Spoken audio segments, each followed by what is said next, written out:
On the morning of September 17th, 1862, the fields and forests bordering Antietam Creek near Sharpsburg, Maryland, became a vision of hell on earth.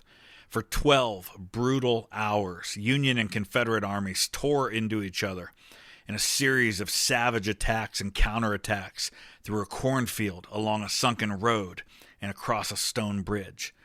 By nightfall, nearly 23,000 men were killed, wounded, or missing. It was and remains the single bloodiest day in American military history.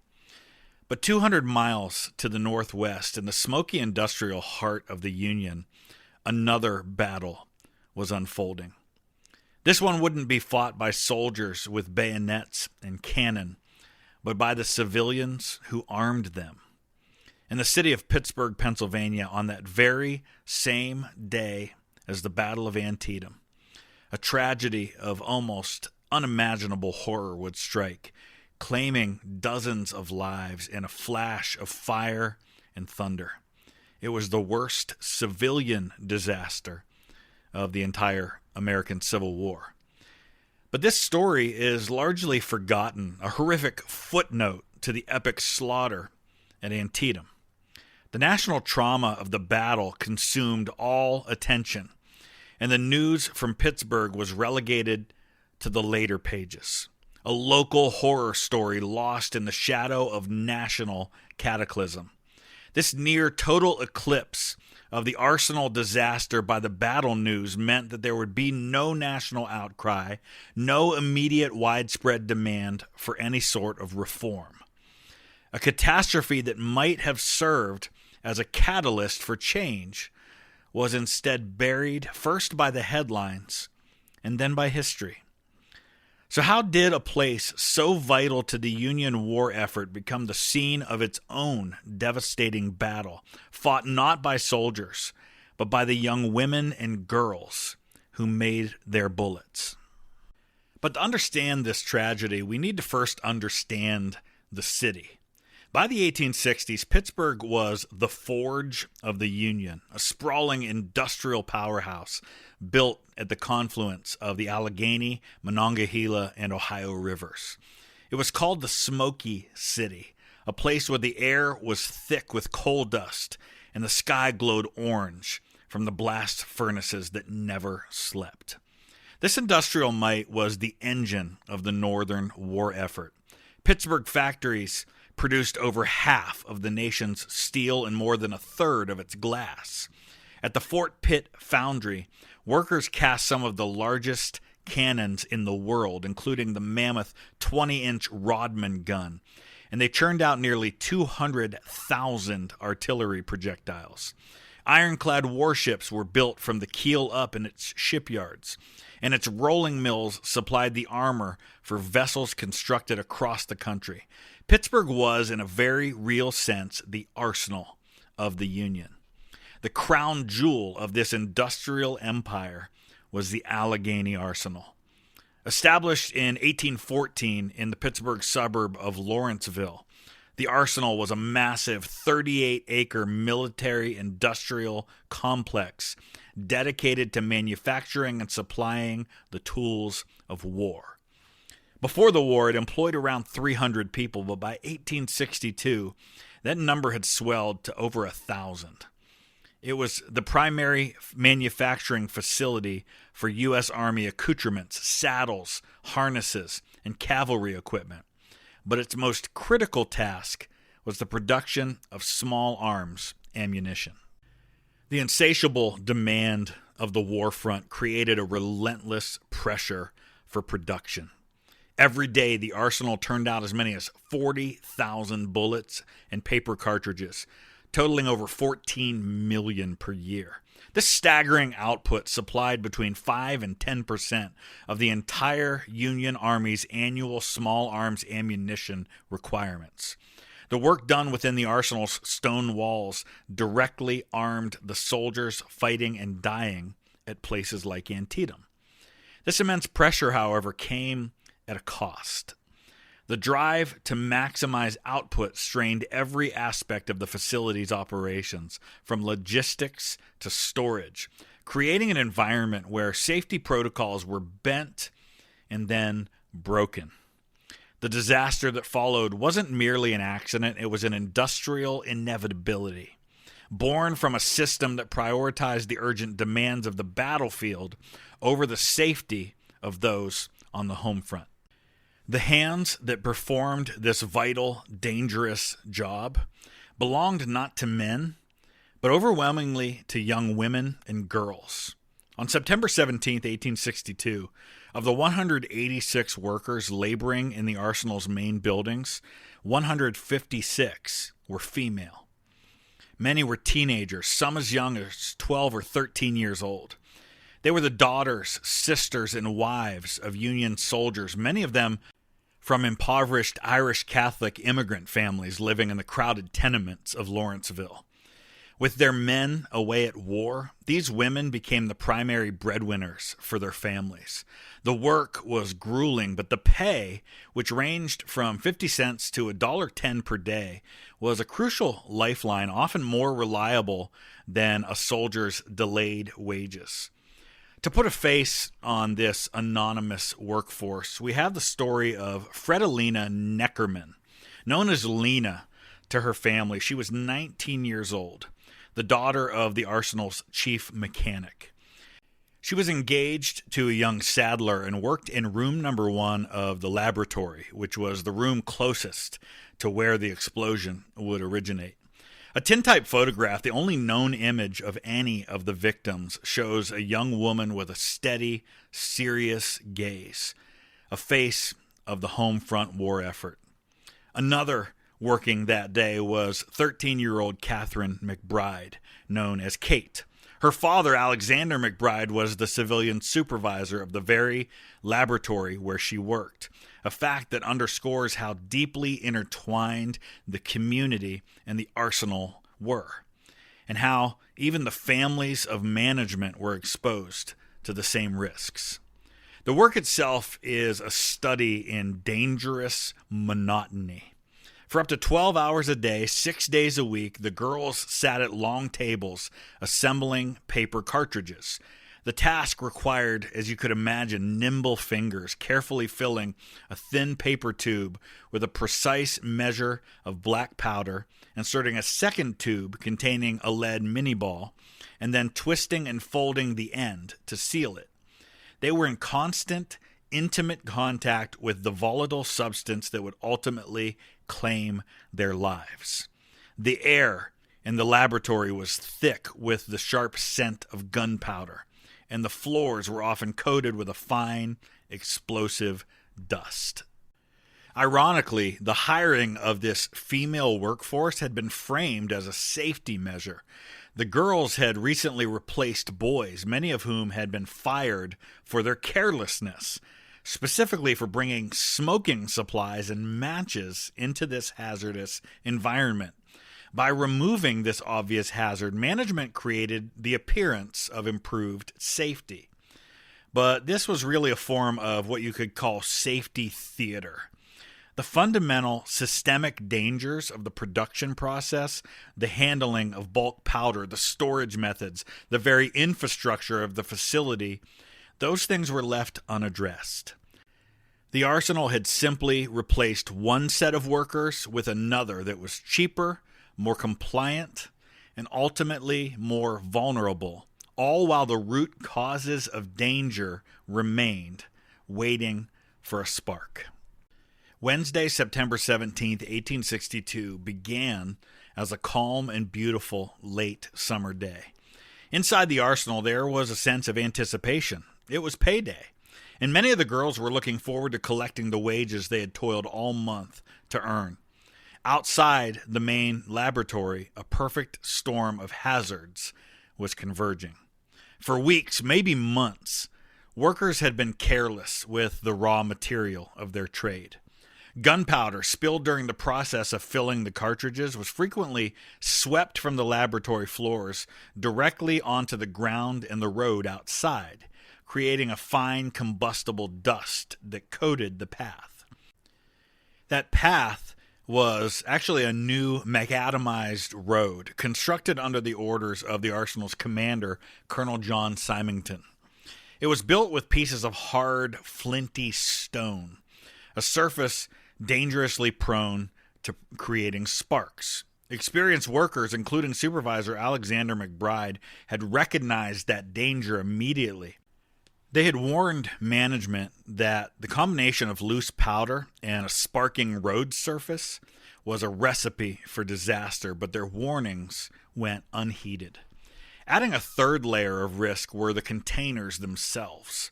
A compelling theory suggests that the gunpowder supplier DuPont was improperly reusing old wooden barrels to ship new powder. These worn barrels could have been leaking, laying down a fine, almost invisible trail of black powder from the delivery wagon to the laboratory door. At around 2 p.m., a wagoner named Joseph Frick guided his horse-drawn wagon laden with several 100-pound barrels of gunpowder onto this dangerous stone road for his final delivery of the day. An employee named Rachel Dunlap watched him from a window in the lab. As Frick maneuvered the wagon near the laboratory porch, he stopped to speak with another worker, 19-year-old Robert Smith. And in that moment, it happened. Frick himself later testified that he saw on the ground a flame of fire as from powder mixed with dirt. It made a fizzing noise. Rachel Dunlap saw it too. A single fatal spark flashing from an iron horseshoe or an iron-rimmed wagon wheel striking the flinty road. The spark instantly ignited the trail of spilled gunpowder. The fizzing flame shot across the ground like a fuse, racing towards the laboratory porch where Frick's delivery, several full barrels of gunpowder, sat waiting. It was too late for anyone to do anything. A moment later, the first explosion tore the afternoon apart. It was followed in quick succession by 2 more explosions, each one more powerful than the last, ripping through the laboratory and the adjacent buildings in a wave of fire and destruction. The blasts were immense. They shattered windows in Lawrenceville and were heard clearly in downtown Pittsburgh over 2 miles away. For those at the Arsenal, the world was reduced to smoke, fire, and chaos. The Reverend Richard Lee, who ministered to the victims, later described the scene in a sermon, quoting an eyewitness. And he said, quote, "Amidst a dense column of smoke and a bright sheet of flame were seen fragments of the building mixed with portions of the human frame, raising high into the atmosphere and then falling in a horrid shower all around." End quote. Inside the laboratory, the destruction was, well, it was absolute. The roof of room number 1, where Fridolina Neckerman worked, collapsed instantly, killing her and 21 other girls. In another room, the flaming ceiling fell in, crushing Supervisor Alexander McBride's daughter, Kate. The initial explosions were followed by a terrifying chain reaction as the fire reached the finished ammunition. The day's production, about 125,000 cartridges, and several hundred Parrott artillery shells began to cook off, turning the inferno into a sustained barrage. The accounts of survivors and first responders paint a horrifying picture. Mary Jane Black, an Arsenal worker, recalled the pandemonium. She said, quote, "2 girls behind me, they were on fire. Their faces were burning and blood running from them. I pulled the clothes off of one of them, and while I was doing this, the other one ran up and begged me to cover her. I did not succeed in saving either one." End quote. Alexander McBride, having escaped the initial blast, saw the roof collapse on his daughter's workshop. But despite his own unimaginable grief, he spent the next several hours as a hero, running through the chaos, dousing the flames on screaming, burning girls, and helping the wounded find shelter. Newspaper reports from the Pittsburgh Gazette spared no detail. Quote, "The most appalling sight was the burning bodies. In some places they lay in heaps and burnt as rapidly as pine wood. In other places nothing could be seen but the whitened and consuming bones, the intensity of the heat having consumed every particle of flesh." End quote. The grounds were littered with the horrific evidence of the blast's powder. An arm thrown over the high stone wall, a shoeless foot found near the main gate, and shreds of clothing and the bent steel springs from girls' hoop skirts hanging like macabre ornaments in the trees. When the fire was finally extinguished and the smoke cleared, the final toll was counted. 78 were dead, the vast majority of them young women and girls. More than 150 others were wounded, many with horrific burns and injuries. It was the single largest civilian disaster of the American Civil War. In the wake of this horror, the city of Pittsburgh was plunged into shock and mourning. The Pittsburgh Daily Post called the explosion the most terrible calamity which has ever befallen our city. The immediate task was one of recovery and, where possible, identification, a process made agonizing by the state of the victims. Most were burned so badly that they were simply unrecognizable. Families rushed to the scene, desperately searching for a familiar piece of clothing or jewelry on the charred remains. It was in this way that Fridolina Neckerman was identified. Her father recognized the engagement ring on a severed hand found amidst the debris. 2 official investigations were launched, and their conclusions were starkly contradictory. A local coroner's inquest composed of civilian jurors listened to the testimony of workers and witnesses and placed the blame squarely on the Arsenal's leadership. Their verdict found that the disaster was caused by gross neglect on the part of Colonel John Symington, his lieutenants, and the laboratory supervisor, Alexander McBride. This verdict reflected the outrage of the local community. However, a separate subsequent military inquiry conducted by the Army about a month later came to a very different conclusion. It exonerated Colonel Symington and his officers and instead blamed the wagon driver Joseph Frick and another employee who had died in the blast. In the end, there was really no accountability. No one was criminally punished for the 78 deaths.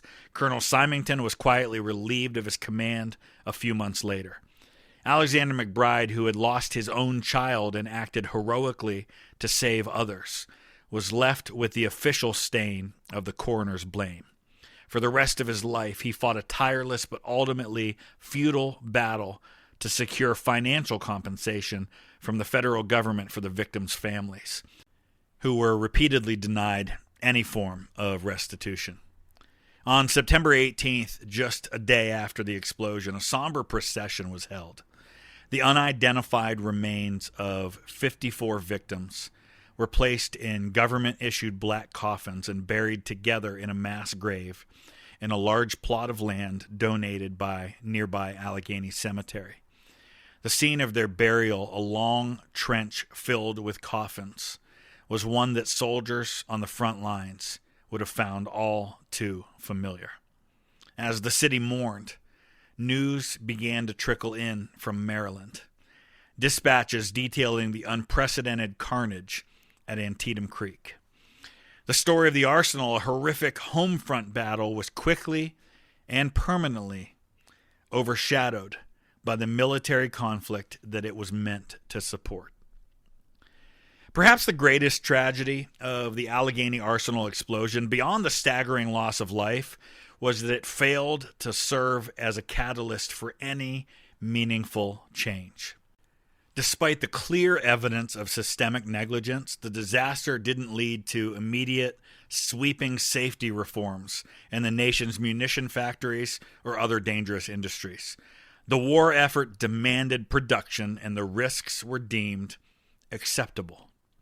The broader industrial safety movement in the United States wouldn't gain significant traction for several more decades, finally spurred to action by later tragedies in the Progressive era, such as the Triangle Shirtwaist Factory fire of 1911.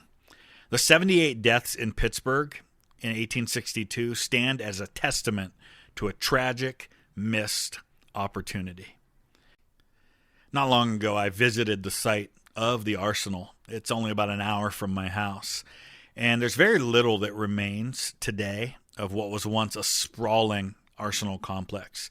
It was decommissioned in the early 20th century, and the land was sold off. The exact spot where the laboratory stood and the explosion occurred is now a grassy ball field in the middle of Arsenal Park, a community hub in the heart of Lawrenceville.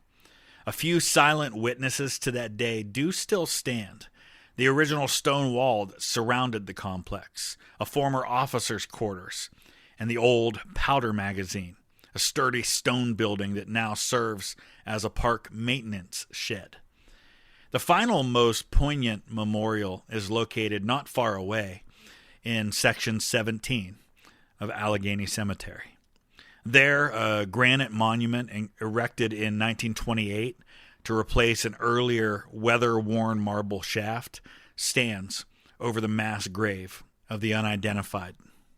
Engraved on its surface are the names of all 78 victims, a permanent testament to the lives that were lost. The women and young girls of the Allegheny Arsenal were casualties of the Civil War just as surely as the soldiers who fell at Antietam Creek. They fought on a different front, a front of industry, production, and immense risk.